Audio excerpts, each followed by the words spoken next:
जय श्री ओम नमः सिद्धेभ्यः। जय श्री ओम नमः सिद्धेभ्यः।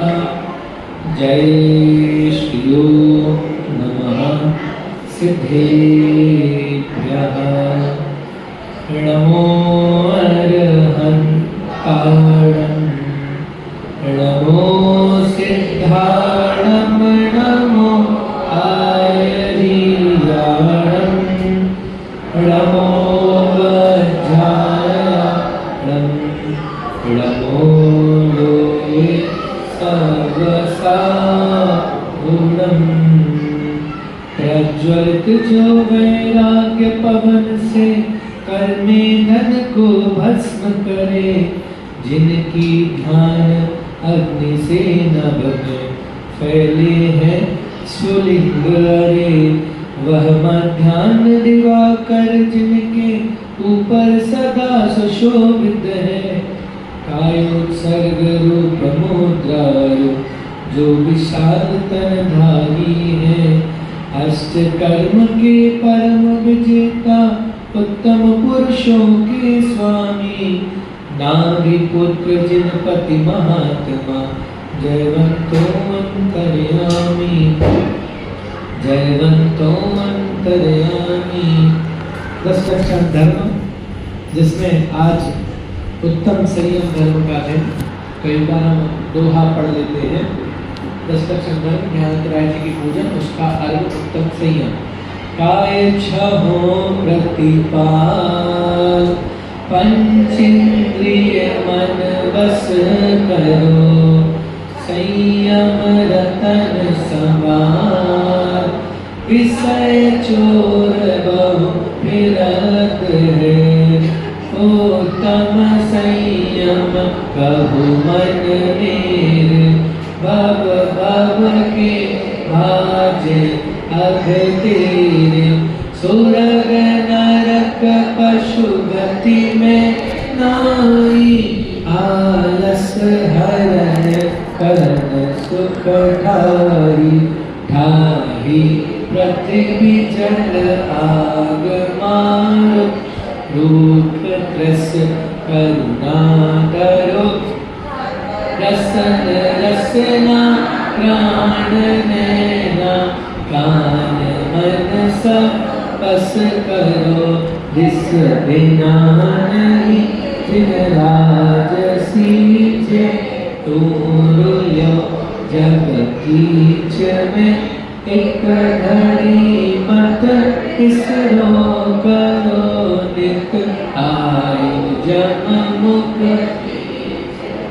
उत्तम संयम धर्म वास्तव में सर्वश्रेष्ठ धर्म है, क्योंकि जब तक जीव संयम धारण नहीं करता तब तक इसका मोक्ष मार्ग प्रारंभ नहीं होता। और बाकी गतियों में स्वर्ग नरक और पशु अर्थात नरक गति में, त्रेंच गति में और देव गति में ये सुविधा संभव नहीं है।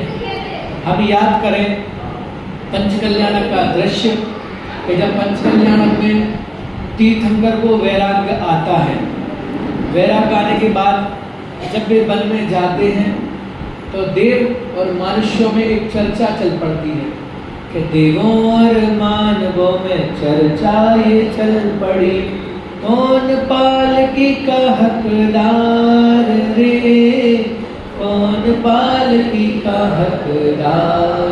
बोलो स्वधर्मेंद्र है, तीर्थंकर के गर्भ में आने के 6 महीने पहले से सेवा कर रहा है, सब कुछ बताता, भैया हमें कर ले तो देखो हम 6 महीने पहले से भगवान की सेवा कर रहे हैं, गर्भ में आए तब सेवा करें, रत्न बरसा रहे, जन्म इतना बढ़िया करवाया, अब आगे का पूरा कार्यक्रम भी हमें ही करवाना है, समोसा भी हम बनवाएंगे, इसलिए क्या करो कि अब एक चीज तो हमें ले दो। तो मनुष्य भी क्या कहते, बोले बहुत होशियार हो, जैसे तैसे एक आध चीज ही तो हम करते हैं, तो तुम क्या कह रहे हो कि वो भी तुम्हें करना है। तो सब बातें बताई, हम स्वर्ग से आए हैं, ऐसा करेंगे वैसा करेंगे, ऐसा करेंगे, वो किया है ये किया है, सब कुछ बताते हैं। लेकिन अंत में निर्णय निकलता है कि भैया ऐसा करते हैं, अपन टॉस करवा लेते हैं, सिक्का उछाल लेते हैं। और सिक्के में क्या होता है कि जो भी भगवान के समान संयम धारण करेगा ना, कर सकता है, वही क्या करेगा, पालकी उठाएगा। तो बोले कर लो, तो बोले किसकी विजय हुई, बोले सिक्का आया मनुष्यों के पक्ष में। तो देव क्या बोले कि जब पूरी बातें हो गई ना, आखिरी में कुछ नहीं बचा, तो क्या बोले, मेरे पूरे इंद्र का वैभव ले लो, पूरे इंद्र वैभव का पुण्य ले लो, पूरी पर्याय ले लो, लेकिन क्या करो, मुझे एक समय के लिए वो मनुष्य पर्याय प्रदान कर दो। इससे आप समझ सकते हैं कि संयम की कितनी महिमा है। यद्यपि देवराज इंद्र, सौधर्मेंद्र पूरा कार्यक्रम कर रहा है, सब कुछ शुरू से लेके आखिरी तक सब कुछ करेगा, लेकिन उसको क्या लग रहा है कि भैया तुम सब कुछ ले लो, हमें नहीं चाहिए सब कुछ, तुम अभिषेक करवा लो, पांडव शिला पे ले जाओ, समोसा बनाओ, सब कुछ करो, लेकिन क्या करो, हमें मात्र एक समय के लिए मनुष्य पर्याय दे दो। लेकिन ऐसा होता नहीं है, क्योंकि जो सा टिफिन लेके आएगा उसको वही मिलेगा। तो भैया तुमने पुड़ी रखी होगी तो पुड़ी निकलेगी, फाफड़ा नहीं निकलेगा। वैसे अभी देव बने हो ना, तो देव के सुख भोगो, मनुष्य बन के संयम धारण करने नहीं मिलेगा। तो ये तो बाहर की बात हुई, और वास्तव में संयम मतलब उपयोग का स्वसन्मुख होना, संयमनः इति संयम। इसको अगर बहुत सामान्य भाषा में कहें तो सेल्फ कंट्रोल। क्या कहते हैं कि आत्मनियंत्रण, मतलब ये जो इंद्रियां हैं, ये इंद्रियां क्या हो रही है, चारों तरफ भाग रही हैं, तो संयम क्या करता है, हमें नियंत्रण करना सिखाता है। भाई जैसे गाड़ी होती है, तो गाड़ी चल रही है ना, तो गाड़ी चलती जाती है, लेकिन ब्रेक किस लिए होता है कि ब्रेक गाड़ी को रोकने के लिए, उसको नियंत्रण करने के लिए होता है। उसी प्रकार से असंयमित जीवन बिना ब्रेक की गाड़ी के समान है। बोले वैसे ही अगर हमारे जीवन में संयम नहीं होगा तो हमारी गाड़ी भी कैसी हो जाएगी, बिना ब्रेक के हो जाएगी। और जब बिना ब्रेक की गाड़ी लेके चलेंगे तो क्या होगा, फिर निश्चित ही एक्सीडेंट होगा, दुर्घटना होगी। ठीक उसी प्रकार से अगर हमने भी संयम धारण नहीं किया तो क्या होगा कि हमारा भी एक्सीडेंट होगा, दुर्घटना होगी, और हमें भी दुर्गति में जाना पड़ेगा। इसका मतलब ये है, आप समझो बाहर में लोक में जितनी भी डिसिप्लिन की बातें होती ना, अनुशासन की बातें होती हैं, आत्मनियंत्रण की बातें होती हैं, वे संयम का ऊपरी रूप है। मतलब वास्तविक संयम तो नहीं जानते हैं, लेकिन संयम अनुशासन बराबर पालन करते हैं, नियम बराबर पालन, लेकिन वो संयम नहीं है। संयम का मतलब है अपने मन को और इंद्रियों को वश में रखना। और ये होगा कैसे, एक साथ नहीं होता। कई बार ऐसा होता है, प्रायः जब भी 10 लक्षण पर्व आते हैं तो लोगों के अंदर में एक आत्मा आ जाती है अलग, है ना। और वो आत्मा क्या सोचती है कि बस 10 दिन के लिए हमें पर्व मिले हैं, तो 10 दिन में खूब धर्म कर लो, खूब उपवास कर लो, खूब एकादश कर लो, 10 दिन में ही हमारे सारे कर्मों का अभाव हो जाएगा और हमें मोक्ष प्राप्ति हो जाएगी। लेकिन संयम धर्म बताता है भैया ऐसे नहीं होगा, क्या करना पड़ेगा। इसका भी एक प्रोसीजर है कि ऐसा नहीं है आपको सीधा पहली क्लास में पढ़ा रहे हैं और 10वीं क्लास में पहुंचा दे। क्या करना पड़ेगा कि हर काम व्यवस्थित क्रम से होता है ना, तो संयम धारण करने का भी क्या है, क्रम होता है। कि आप पहले क्या करें, कीजिए शक्ति प्रमाण, कि पहले तो खुद को देखो आईने में जाके कि हमारी कितनी शक्ति है। कि मानो कोई व्यक्ति होवे और दिन में 10-10 बार खा रहा हो, 10-10 बार सेवन कर रहा हो, और जैसे ही 10 लक्षण लगे और तुरंत सब कुछ छोड़ देवे, तो क्या होगा, क्योंकि शरीर फिर बीमार पड़ जाएगा। क्योंकि ये शरीर भी क्या है, हमारा मशीन के जैसा है। मतलब जैसे आप शरीर से काम लोगे ना, शरीर भी क्या करेगा, वैसे ही काम करेगा। और ये सिर्फ हमारे माइंड सेट की बात होती है। हमने जैसा माइंड सेट कर लिया तो ये शरीर भी क्या करेगा, वैसा ही परिणमन करेगा। हमें लगता है, कहते हैं कि होता नहीं है, ऐसा नहीं होता, हमने करके देख लिया। एक्चुअल में हम करते ही नहीं है वो चीज। क्योंकि आप एक बात बताओ, जब 10 दिन हो सकता है तो 11वें दिन क्यों नहीं हो सकता, और अगर 11 दिन हो सकता है तो 12वें दिन क्यों नहीं हो सकता, और अगर 12 दिन हो सकता है तो पूरे 1 महीने क्यों नहीं हो सकता, और 1 महीने हो सकता है तो पूरी साल भर क्यों नहीं हो सकता। मतलब हम स्वयं पालन नहीं करते, क्योंकि मन को और इंद्रियों को बस में करना आसान बात नहीं है। लेकिन अभ्यास करने से सारी चीजें संभव है। मतलब आप जितना अभ्यास करेंगे उस विषय में क्या होते जाएंगे, उतने पारंगत होते जाएंगे। तो धीरे धीरे धीरे धीरे आसक्ति को घटाएंगे और संयम करना शुरू करेंगे ना, तो क्या होता है कि उससे संयम प्रारंभ हो जाता है। और हमारा शरीर बिल्कुल है, अगर आपने नियम बना लिया कि भैया शरीर ये जो है, देखो शरीर की रक्षा तो करना पड़ेगा, शरीर का रक्षण तो करना, ध्यान तो रखना पड़ेगा। कितना ध्यान, तो उसको बता दो। सुबह होगी 11 बजे हम आपको तब भोजन देंगे, शाम होगी तो अगर इच्छा होगी तो भोजन देंगे, और नहीं होगी तो दूध भी में भी काम चला लेंगे, फल भी ले लेंगे, या पानी में भी काम चला लेंगे।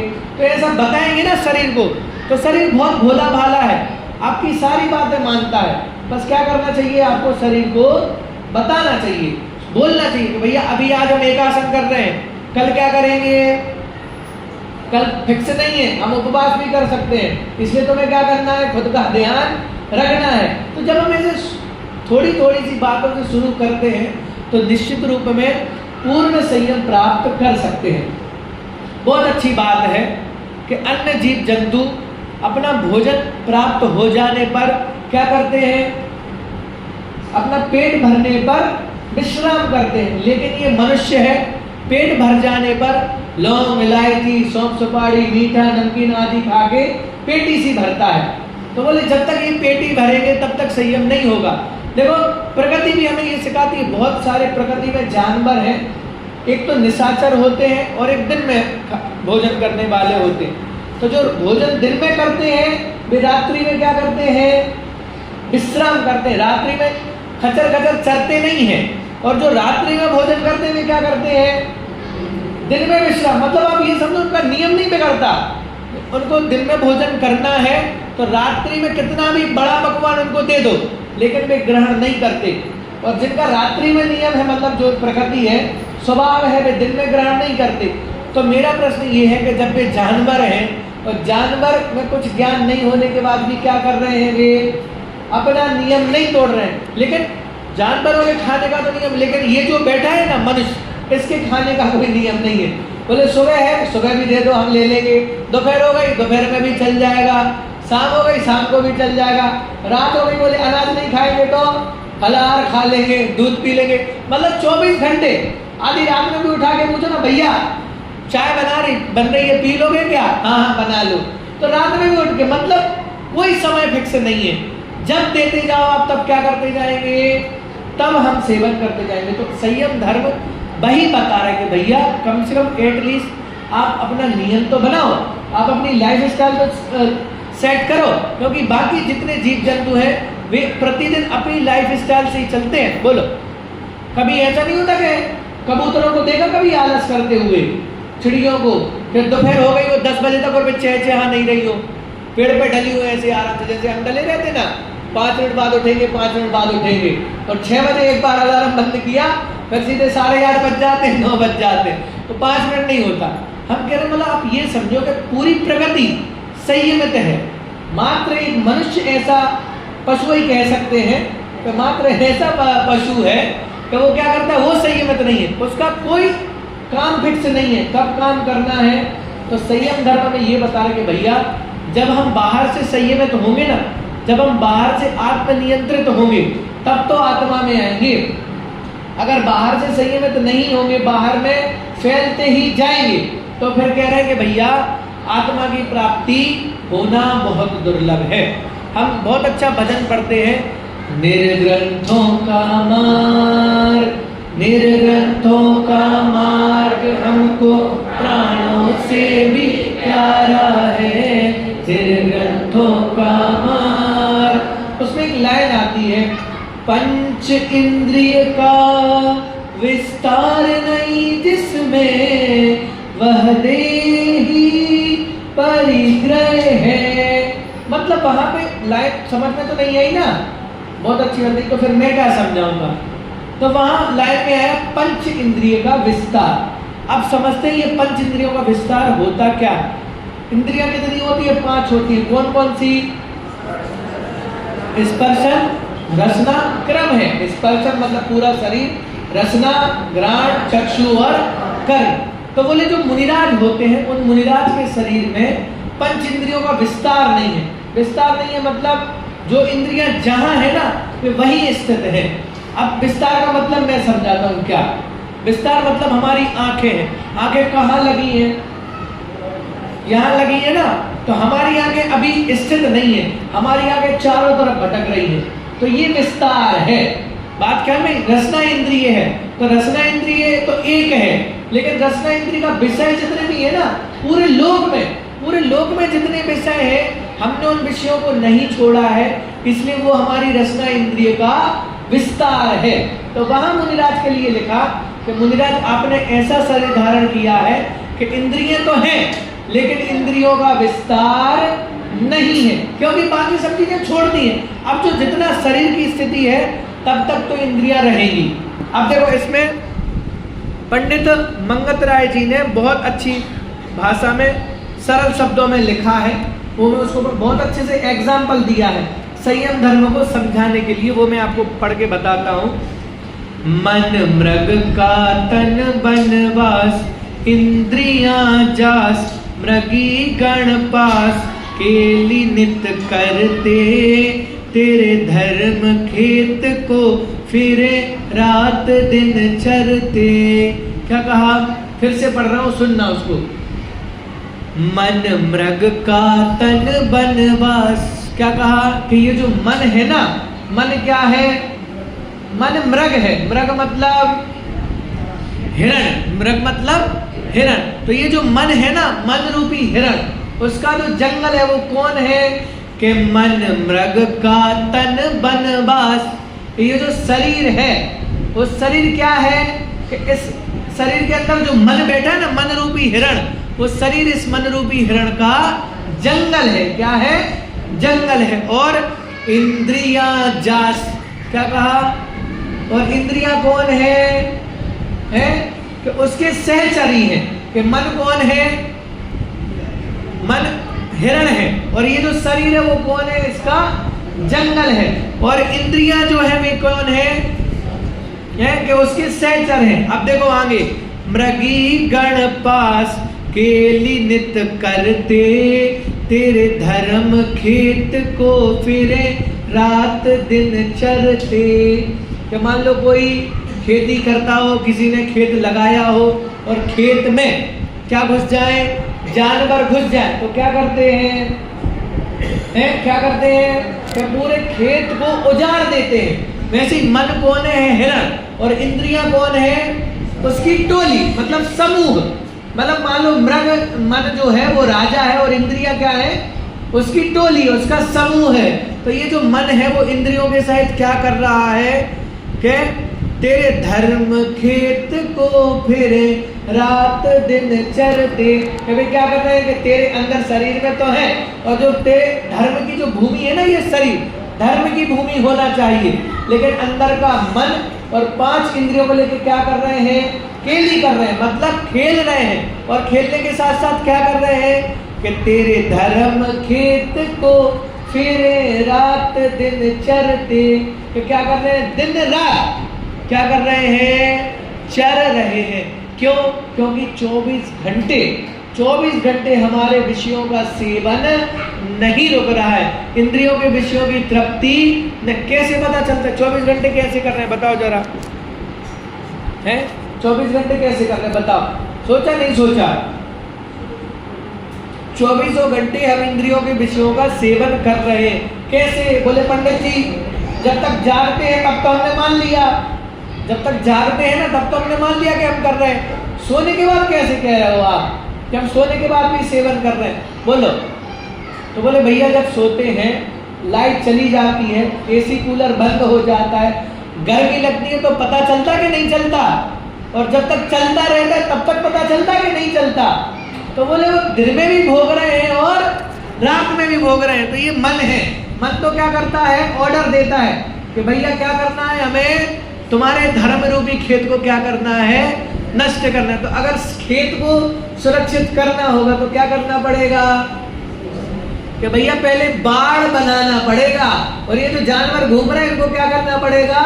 बाहर भगाना पड़ेगा। तो वो कंट्रोल कैसे होगा कि भाई जब तुम नियंत्रण करोगे ना इंद्रियों को, तब वे मानेंगे। देखो और आगे लिखा, और देखो बहुत अच्छी बात बताई, बहुत उदाहरण से और पूरी तत्व की बात कि देखो रे जीव रूप किसान, क्या कर रहे हैं पहली लाइन में क्या बताया, पहली लाइन पढ़ देता हूं और अच्छा ख्याल में आ जाएगा अर्थ। मन मृग का तन बनवास, इंद्रियां जास मृगी गण पास, केली नित करते तेरे धर्म खेत को, फिरे रात दिन चरते। समझ में आ गया कि रात दिन क्या कर रहे हैं, चल रहे हैं। तो अब आगे पंडित जी समझा रहे, क्या समझा रहे हैं, रे जीव रूप किसान, क्या कह रहे हैं कि हे जीव रूपी किसान, तू चादर तान नींद अज्ञान, पड़ा क्यों सोवे जब उजड़ गया सब खेत बैठ कर रोवे। क्या कह रहे हैं कि हे जीव रूपी किसान, तू क्या कर रहा है कि तू चादर तान और क्या कर रहा है, नींद अज्ञान बैठकर सोवे।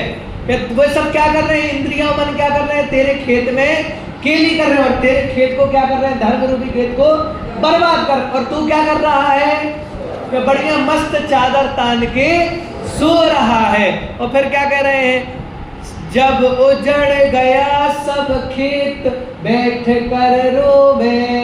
तो फिर क्या होगा कि अगर तू सोता रहेगा ना, ऐसे ही पड़ा रहेगा, तो फिर क्या होगा कि पूरा खेत बर्बाद हो जाएगा। फिर क्या मिलेगा तुम्हें कि फिर बैठ के रोना ही पड़ेगा। और देखो आगे कह रहे हैं कि भाई चिंता मत करो, ये तो दशा बताई है, लेकिन उदाहरण वो क्या बता रहे हैं, उपाय भी बता रहे हैं बचाव का। क्या बता रहे हैं कि देखो, ले मन इंद्रिय को जीत, जगत भय भीत, जो संयम प्रीति नहीं, ले मन इंद्रिय को जीत, जगत भय भीत, जो संयम प्रीत, करो ग्रह शिक्षा, त्रस थावर रक्षा, करो दार के दीक्षा। क्या कह रहे हैं कि भैया अब तुम्हें सावधान होना है ना, अपने खेत की सुरक्षा करना है, तो क्या करो, ले मन इंद्रियों को जीत। कि क्या करो कि मन और इंद्रियों को क्या कर लो, जीत लो। उससे क्या होगा, बोले उससे होगा जगत भयभीत। कि अगर तुम्हें जगत में क्या हो रहा है, हाँ जगत से क्या हो रहा है, भयभीत हो रहे हो ना, तो क्या करो कि इंद्रिय और मन को जीत लो, जिससे क्या हो जाता है, सारा जगत डरने लगता है। और क्या कहा, जो संयम प्रीति, और क्या कह रहे हैं कि पहले तो इंद्रियों को जीत लो और फिर क्या करो है कि उससे सारा संसार भयभीत हो जाता है। जैसे ही आपने इंद्रियों को जीत लिया तो संसार क्या हो जाता है, भयभीत हो जाता है। और क्या कह रहे हैं, सही जो संयम प्रीत, करो ग्रह शिक्षा, त्रस थावर रक्षा, करो दार के दीक्षा। कि अब तुम्हें रक्षा करना है ना, तो पहले तो क्या करो, इंद्रियों और मन को जीतो। यही सिखा रहे हैं हम, अभी यही संयम करना है, हम वही नहीं कर रहे हैं। हम प्रोजेक्टर पे ध्यान है सबका। मैं यहाँ बता रहा हूँ, इतनी दूर से हम सुनने नहीं पंडित जी आपकी बात, पहले प्रोजेक्टर चालू करेंगे फिर सुनेंगे। तो पहले प्रोजेक्टर चालू कर लो, नहीं फिर हम आगे वो चर्चा बढ़ेंगे। अरे इसमें खोला हुआ था मैंने सब,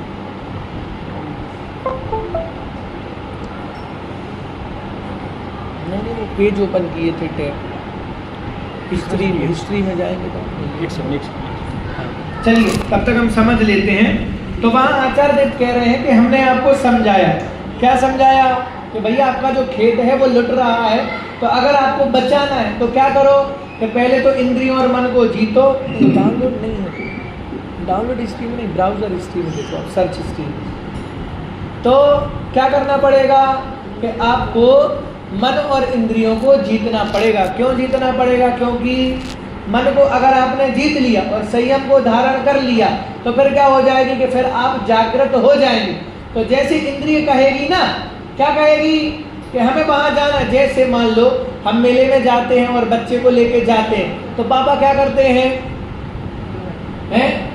क्या करते हैं, हाथ पकड़ के रखते हैं। क्यों हाथ पकड़ के रखते हैं कि पंडित जी हमें पता, एक बार हमने छोड़ा था, हाथ छोड़ा था तो क्या हुआ कि हर कई दुकानों में घुस जाता है। फिर क्या करता है, पापा हमें तो ये चाहिए, पापा हमें तो ये चाहिए। फिर पापा को क्या करना पड़ता है दिलाना पड़ता है कि नहीं दिलाना पड़ता है। इसलिए यहाँ आचार्य देव बहुत अच्छा आपको उपाय बता रहे। क्या उपाय बता रहे कि अगर आपको क्या करना है, इसको जीतना है तो क्या करो कि ले मन इंद्रियों को जीत के क्या कर लो, नीचे वाली लाइन, ले मन इंद्रियों को जीत के क्या कर लो, अब मन और इंद्रियों को जीत लो, मतलब पकड़ लो। तो जैसी रसना इंद्रिय बोलेगी ना, भैया मैंने फाफड़ा, क्या बोलते खाना है गुजराती में, बोलो ना, अरे बोलो तो, मुझे फाफड़ा खाना है, गुजराती में क्या बोलेंगे उसको, मैंने फाफड़ा, हाँ तो फिर बोलेंगे नहीं नहीं अभी फाफड़ा नहीं खाना, 10 लक्षण पर्व चल रहा है, 10 लक्षण के बाद देखेंगे।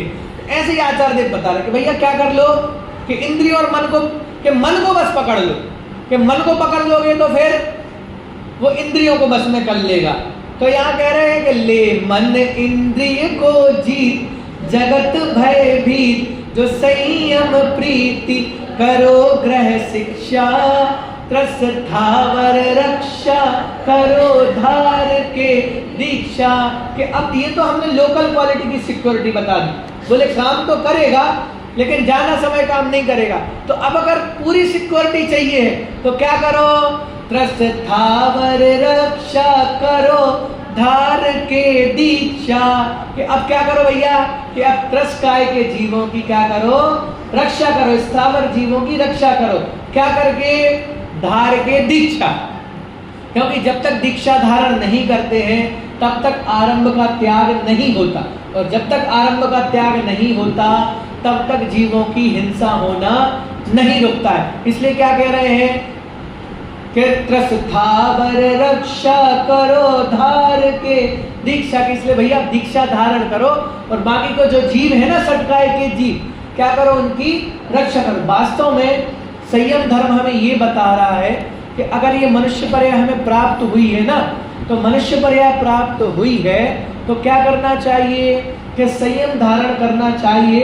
अगर संयम धारण नहीं करोगे तो ऐसी पर्याय में पहुंच जाओगे कि जहां लोग तुम्हें जीव मानने को तैयार नहीं होंगे। इसलिए जहां भी सटकाए के जीवों की चर्चा आती है ना, तो वहां 5 स्थावर के नाम लिखते हैं, और फिर क्या लिखते हैं, 5 स्थावर के नाम और एक त्रस, मतलब 5 स्थावरों को पूरी दुनिया जीव ही नहीं मानती। बोलो 5 स्थावर की तो दूर की बात, अब तो ऐसा समय आ गया है कि पंचेंद्रिय जीव को भी दुनिया जीव नहीं मानती। बोलो जो मांसाहार कर रहे हैं वे क्या जीव मान रहे हैं क्या, उनको जीव दिख रहे हैं क्या? तो बोले भैया अगर तुम्हें भी ऐसी पर्याय में नहीं जाना हो ना जहां लोग तुम्हें जीव भी नहीं माने, तो क्या करो, बोलो सर्प वगैरह निकला तो लोगों का मनोरंजन हो जाता है, उसको मारना। तो ऐसी पर्याय में अगर गलती से आप पहुंच गए और ऐसे लोगों के बीच में फंस गए तो क्या होगा है? इसलिए कह रहे कि अगर नहीं जाना है ना उस जगह पे तो क्या करो, संयम धारण करो और तुम सटकाए के जीवों की रक्षा करो। और जब अंतरंग में संयम का भाव होगा तो सटकाए के जीवों की रक्षा नहीं करना पड़ेगा, स्वयं ही रक्षा होने लगेगी। बोलो आज जो हमारी पहचान है पानी की थैली वो पूरी गायब होती जा रही है। इसको मैं समझा देता हूं। छना पानी अकेला पीना लक्षण नहीं है जैनी का। क्या 3 लक्षण कौन कौन से जैनी के? दिन में भोजन, छान के पानी, नित्य जिनालय। तो छान के पानी लिखा है, वहां पे छान के पानी पीना नहीं लिखा है। छान के पानी मतलब कि जो भी काम आप कर रहे हैं वो छने हुए जल से होना चाहिए, सिर्फ पीना नहीं। भोजन बन रहा है तो वो छने जल से, कपड़े धुल रहे हैं वो छने जल से, साफ सफाई करना है वो छने जल से, मतलब एवरीथिंग जो भी आपको काम कर रहे हो जिसमें पानी इंक्लूड है, क्या करना पड़ेगा आपको? छानना पड़ेगा। और बहुत सारे लोग यही समझते हैं कि क्या कर दो, बस पानी को छान के पीना। तो उनकी बाथरूमों में पानी नहीं लगा, छन्नी नहीं लगी होती है, भोजन बनाते समय छन्नी नहीं लगी होती। कहने का मतलब मैं ये बता रहा हूँ कि जब हमें महिमा होगी ना संयम की, कि ऐसी पर्याय में जाने का डर होगा तो क्या करेंगे है? बोलो कोरोना का डर दिखा ना सबको, तो सब पहुंच गए थे वैक्सीन लगवाने के? नहीं। तो कोई रह गया था कि नहीं पंडित जी देखा जो होगा देखा जाएगा, हम तो हमारे वैक्सीन नहीं लगवाए। बोले पंडित जी ये बात तब याद नहीं आती थी। क्यों नहीं आती थी? क्योंकि हमें पता था कि अगर वैक्सीन नहीं लगवाएंगे तो कल निपटने वाले होंगे तो आज निपट जाएंगे। इसलिए क्या कर लो, तो हमें वो तो डर है, हम शरीर की रक्षा तो कर रहे हैं लेकिन लेकिन लेकिन संयम की रक्षा नहीं कर रहे। और होना क्या चाहिए था है कि संयम की रक्षा। देखो दो एक लाइन बोल रहा हूं, हम शरीर की रक्षा करते हैं, चाहे संयम छूटे तो छूट जाए, और मुनिराज संयम की रक्षा करते हैं, चाहे शरीर छूटे तो छूट जाए। तो करना क्या कि भैया हमें शरीर नहीं छोड़ना है, चिंता मत करो, मैं नहीं कह रहा कि मुझे शरीर दे दो सब अपना, तुम्हारी आत्मा को शुद्ध, ऐसा नहीं। क्या करना है कि छोटे छोटे से नियम पालन, छोटा छोटा सा संयम धारण करना है। तो जब छोटे से शुरुआत करें तो निश्चित रूप से हम यथाख्यात चारित्र भी पालन करेंगे। देखो आगे क्या लिखा, मुनि मन इंद्रिय निरोध, जो संयम शोध, धरे चित्त बोध, प्रमाद विसारी, 10 लक्षण धर्म विचार जीव संसारी। कि जो मुनिराज का मन होता है वो कैसा होता है कि वो वास्तव में इंद्रियों का निरोध करने वाला होता है।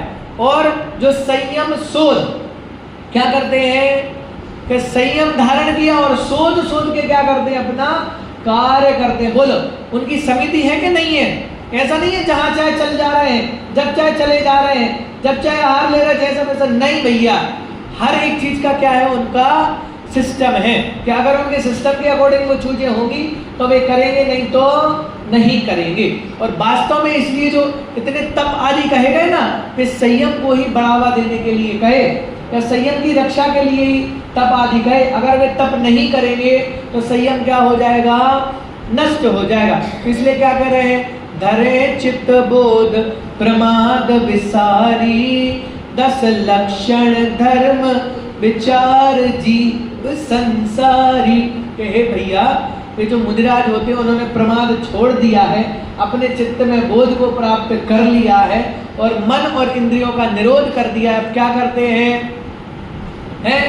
कि भाई प्रमाद को छोड़ के वे संयम धारण कर रहे हैं, मतलब सदकाय के जीवों की रक्षा पाल रहे हैं। तो तुम क्या करो कि 10 लक्षण धर्म विचार जीव संसारी। हे संसारी जीव, अब तुम क्या करो कि ऐसे 10 लक्षण का विचार करो और ऐसे उत्तम संयम धर्म को धारण करो। तो बोले पंडित जी कल कर लेंगे। क्या कहते हैं हम, कोई भी समझाए तो हमारे मन में विकल्प नहीं आता कि हमें तुरंत ही करना चाहिए। कल जो हमने धर्म की परिभाषा पढ़ी थी, धर्म के संबंध में चर्चा करी थी, उसमें क्या कह रहे थे, बोले भैया चुटकी बजती है और चुटकी बजने में पूरा गेम पलट जाता है। बोलो आज आप न्यूज खोल के देख लो, पंजाब में क्या हो रहा है, बोलो बाढ़ आ रही कि नहीं आ रही, लोग के लोग बहे जा रहे, लापता हो गए, बादल फट गए, डूबा जा रहा है पूरा, कहीं भूस्खलन हो रहा है, कहीं पर्वत टूट रहे हैं, कहीं कुछ हो रहा है, कहीं आंधी तूफान आ रहे हैं। कह रहे भैया यहाँ का भी भरोसा नहीं है, तुम कोई बंकर में नहीं बैठे हो कि बहुत बड़े सुरक्षित बंकर में बैठे हो और ऊपर से बम गिर रहे हो, मिसाइलें गिर रही हो, तुम सुरक्षित हो। बोले ऐसा है ही नहीं, ऐसा है ही नहीं। तो तुम्हारी पर्याय का ठिकाना नहीं है, इसलिए जो भी करना होगा तो क्या करना पड़ेगा कि अभी ही करना पड़ेगा। तो यहाँ बता रहे कि जो भी समय आपके पास है क्या करना पड़ेगा, अभी करना पड़ेगा। लेकिन हमारी तो कहावत है, क्या कहावत है कि दुख में सुमरन सब करें, सुख में करे ना कोई, और जो सुख में सुमरन करे तो कि भैया अभी सब बढ़िया चल रहा है ना, तो काहे को भगवान को परेशान करना, काहे को सही, अभी बढ़िया है, घर अच्छा है, व्यापार अच्छा चल रहा है, नौकरी अच्छी चल रही है, खाने पीने को बढ़िया व्यवस्था है, पत्नी आज्ञाकारी है, पुत्र पुत्री बात मानने वाले, तो काहे को भगवान को परेशान करना। बोले चिंता मत करो, क्या होगा कि अभी छुटकी बजेगी कर्मों की, वो कर्म सब रिकॉर्ड कर रहा है। मतलब हम सोचे ना, कुछ मन में सोच रहे हो तो कर्म बहुत एडवांस टेक्नोलॉजी वाला है, एक साथ सबका अलग अलग डाटा उसने वो करके रखा है और कभी फॉर्मेट भी नहीं होता। तो मानो अपन ने जिंदगी भर पाप किया हो ना, वो कर्म का डाटा फॉर्मेट हो जाए तो कर्म सोचे कि भैया को फलाने व्यक्ति को कौन सी सजा देना है, कौन सी गति में जाना है, नहीं, एक एक सेकंड का डेटा आपका पूरा सेव हो रहा है कर्म के बाद। तो जो आप करेंगे तो क्या करना पड़ेगा कि उसका फल भोगने के लिए भी तैयार रहना पड़ेगा। भय तीर्थंकर से बली, तिनकी भी नहीं चली, तो अब क्या करिए, बोलो क्या करिए कि जिस पंथ चले भगवंत वही आचरी, कि जिस पंथ में भगवान बड़े हैं हमें क्या करना चाहिए, उसी तो बोले पंडित जी अभी दुख तो आ जाने दो, क्योंकि जब तक दुख नहीं आएंगे तो हमने वो कहानी सुनी है, कौन सी कहानी कि एक व्यक्ति नरक में था, और नरक में डंडे, नरक में क्या होता है, मजा आता है, गर्मियों की छुट्टियां बिताने जाते हैं, क्या करते हैं, बोले पंडित जी जो नरक में जाते हैं ना उन्हीं को पता है क्या होता है, निरंतर मार काट मची रहती है, निरंतर डंडे, मतलब आप ये समझो वहां पे सुख का नामो निशान भी नहीं है, दूर दूर तक सुख नहीं है, और सुख की प्राप्ति हो ही नहीं सकती, वो दुख भोगने का स्थान ही है। तो जब वहां डंडे पड़ते हैं तो फिर ख्याल में आता है काश मुझे मनुष्य पर्याय प्राप्त हो जाए, तो मैं क्या करूंगा कि पक्का दीक्षा धारण करूंगा और फिर तो मोक्ष जाऊंगा। तो नरक गति में भावना भाई, मानुष तन को पाने की, वेश दिगंबर धारण करके मुक्ति बधू को पाने। बोलो अहमदाबाद वालों ने भाई का नहीं भाई, हमने भी भाई थी कि नरक में थे ना, तब तो ये मनुष्य पर्याय प्राप्त हुई। तो कोई नारकी था, वो भावना भारा था, वहां से कोई देव या भगवान जा रहे थे, उन्होंने कहा तथास्तु तुम्हें अगली पर्याय क्या मिलेगी, मनुष्य की पर्याय तुम्हें प्राप्त हो जाएगी। उसने कोई अच्छे कर्म करे, बहुत पुण्य का बंध बांधा और मनुष्य पर्याय प्राप्त कर ली। अब मनुष्य पर्याय प्राप्त कर लिया, 8 साल का बच्चा था, बाहर खेल रहा था, वो देव जो था ना उसने रिकॉर्ड कर लिया था, वीडियो बना ली थी कि देखो तुम कुट रहे थे ना नरक में, तो तुमने क्या बोला था, नरक गति में भावना भाई मानुष तन को पाने। देव ने वीडियो बताई, बच्चा बोला लग तो अच्छी रही है, HD क्वालिटी में रिकॉर्ड करी है, लेकिन अभी मैं छोटा सा हूँ, मुझे क्या करने दो, थोड़ा खेलने तो दो, जीवन को देखने तो दो, फिर मैं क्या करूँगा, फिर मैं दीक्षा ले लूँगा, थोड़ा बड़ा हो जाऊँगा। बच्चा बड़ा होगा, पढ़ाई लिखाई कर ली, व्यापार बढ़िया सेट हो गया, तो देव फिर आ गया, देखो नरक गति में भावना भाई मानुष तन, तुम ही हो ना, तुम कह रहे थे ये, तो बोले अच्छी बात है आपकी, लेकिन देखो मेरे माता पिता ने मुझे जन्म दिया है, 20 साल तक 25 साल तक पढ़ाया लिखाया है, उन्होंने कितना नहीं किया मेरे लिए, तो अब थोड़ा मेरा तो भी कर्तव्य बनता है ना कि थोड़ी उनकी क्या करूं, सेवा करूं, शादी करूं, पत्नी को लेके आऊं, मम्मी मैंने मुझे खिलाया है, मेरी पत्नी उन्हें खिलाएगी, तो थोड़े दिन रुको, शादी ब्याह कर लेंगे तो फिर आना, फिर बढ़िया आराम से चलेंगे। तो शादी भी हो गई, बच्चे भी हो गए, देव फिर आया, देव ने फिर क्या किया, तुरंत वीडियो दिखाई, नरक गति में भावना भाई मानुष तन को पान। बोला भाई साहब मैं आपकी बात समझ रहा हूँ, लेकिन देखो बच्चे छोटे छोटे से बेचारे, देखो वो चलते नहीं बन रहा, उसको थोड़ा बड़ा हो जाने दो, पढ़ लिख जाने दो, पढ़ाई लिखाई हो जाएगी, व्यापार सेट हो जाएगा, निश्चिंत हो जाएंगे, फिर चलेंगे अपन आपके साथ। आप थोड़े समय बाद आना। अब थोड़े समय बाद आए, बच्चा पढ़ा लिख के बड़ा हो गया, व्यापार बढ़िया सेट हो गया। बोला भैया वीडियो, तो वो बोला ठीक है आपकी बात अच्छी है, मैंने मान ली, सुन लिया, लेकिन देखो बच्चा बड़ा हो गया, एक बार उसकी शादी कर दूं, नाती पोते का मुंह देखेंगे, फिर हमारे 4 धाम कंप्लीट, फिर हम क्या करेंगे आपके साथ बढ़िया दीक्षा लेके फिर मोक्ष में चलेंगे। तो बोले थोड़े समय और रुक जा। तो वो थोड़े समय और रुके, जब तक वे वापस आए तब तक वो बाबूजी यहाँ से निकल लिए, मतलब उनकी आयु पूरी हो गई। अब देव के पास तो वीडियो थी, तुरंत लोकेशन डाली मोबाइल में कि कहाँ है, तो पता चला कि घर में बैल बन गया है। तो बैल के पास पहुंच गया, भैया नरक गति में भावना भाई मानुष तन को पाने की। तो बोले अब हम क्या करें, थोड़ी हम भी दीक्षा धारण कर सकते हैं। देव को बोला देव बैल ने, तो बोले कोई बात नहीं है, मत धारण करो, सम्यक दर्शन तो प्राप्त कर सकते हो ना, तो अभी क्या कर लो, सम्यक दर्शन प्राप्त कर लो। बोले आपकी बात बहुत अच्छी लग रही, मजा आया सुनने में, लेकिन अभी जो बोझा लादा है ना सेठ ने, तो वो बोझा ढोने दो, आप थोड़े समय बाद आओ, जब बढ़िया आराम करूंगा तब मैं फिर कर लूंगा आपकी बात सुन के। तो बोला ठीक है हम फिर बात। जब तक वो आए, देव वापस आया, तब तक बैल भी निकल ली है, मतलब बैल की भी पर्याय खत्म होगी, लेकिन डाटा तो उसके पास था, वीडियो रिकॉर्डिंग थी।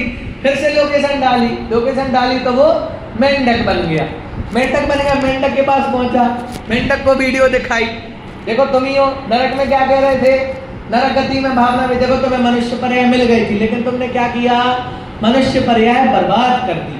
फिर उसके बाद संगी पंचेंद्रियपना प्राप्त हुआ, क्या कर सकते थे तुम, सम्यक दर्शन प्राप्त कर सकते, लेकिन तुमने क्या कर दिया कि तब भी सम्यक दर्शन की प्राप्ति नहीं करी, अपनी पर्याय बर्बाद कर दी। तो वो मेंढक था, बोला भैया इधर बैठो थोड़ा, तुम थक गए होगे इतनी दूर से आओ ना, बैठो पानी वानी पियो। तलाब में था ना, पानी वानी पियो। अब एक बात बताओ, दुनिया में कितने लोग हैं?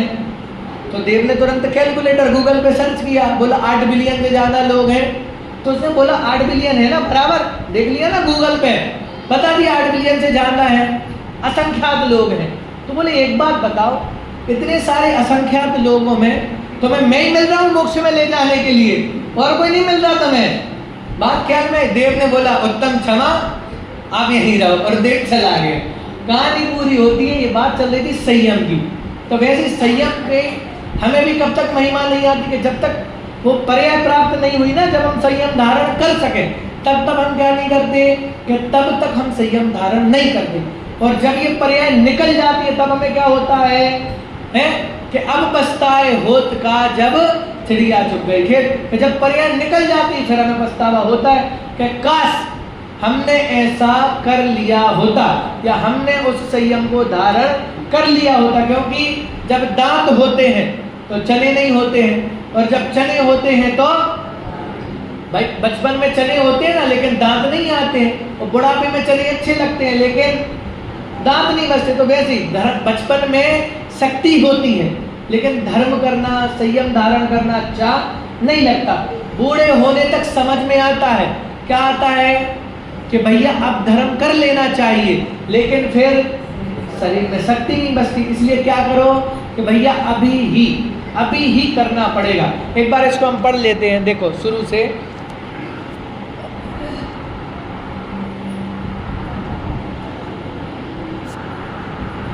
ये दिख रहा है बराबर आपको सबको? अरे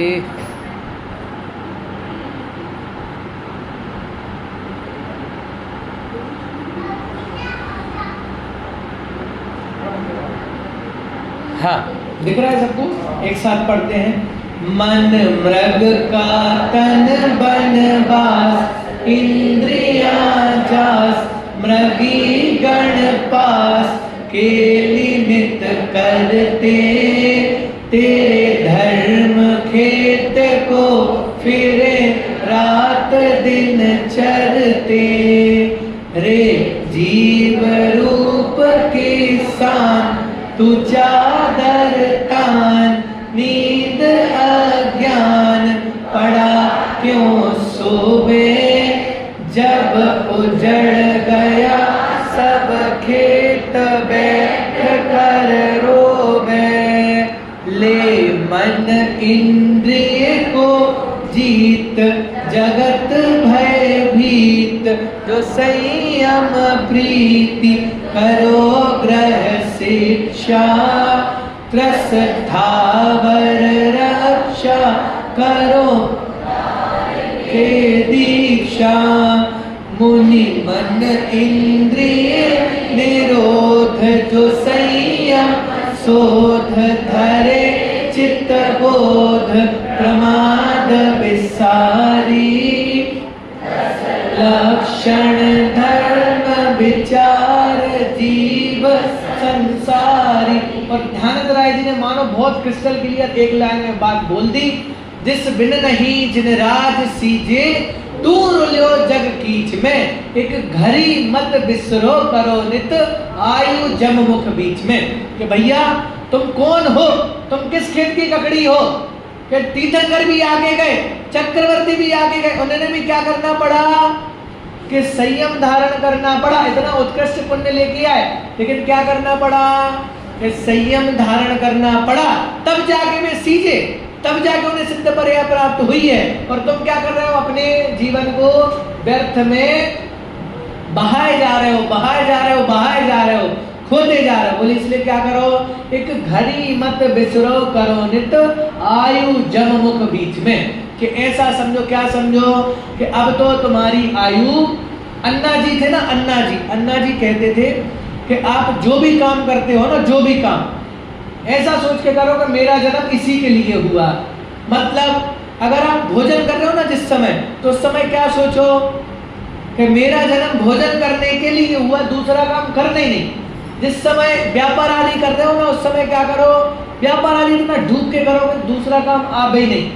उसी के साथ जिस समय धर्म कर रहे हैं, स्वाध्याय कर रहे हैं, धर्म ध्यान कर रहे हैं, तो वो भी कैसे करो, वो भी कैसे करो है कि वो भी डूब के करो कि मेरा जन्म काय के लिए हुआ है, इस ही चीज के लिए हुआ है। हम जीते इस तरह हैं कि कभी मरना ना हो, लेकिन मरना पड़ता है, और मरते इस तरह से है कि जैसे कभी जिए ही ना हो, इसलिए मरना तो अवश्य पड़ेगा। इसलिए क्या करो कि जीवन जीना प्रारंभ कर दो। और जीवन जीना प्रारंभ कब होता है कि जब व्यक्ति संयम धारण करता है, और जब तक संयम धारण नहीं करता है तो भर्तृहरि जी ने भी बताया है, साक्षात पशु पुच्छ विषाणहीना, कि अगर आप संयम धारण नहीं करते हैं तो बाकी जो आप कर रहे हो वही क्या कर रहे हैं कि पूरे 3 लोग के जानवर कर रहे हैं। वे भी खा रहे हैं, वे भी विषय के भोग भोग रहे हैं, वे भी पंचेंद्रियों में मस्त हैं। इसलिए क्या करो कि तुम भी संयम को धारण करो। आखिरी में 2 लाइनें और कहता हूं, अली मातंग मृग सलमीन, विषय एक में मरते हैं, नतीजा क्या ना पावेंगे, विषय 5 का करते हैं। समझ में तो नहीं आया किसी को? आ गया?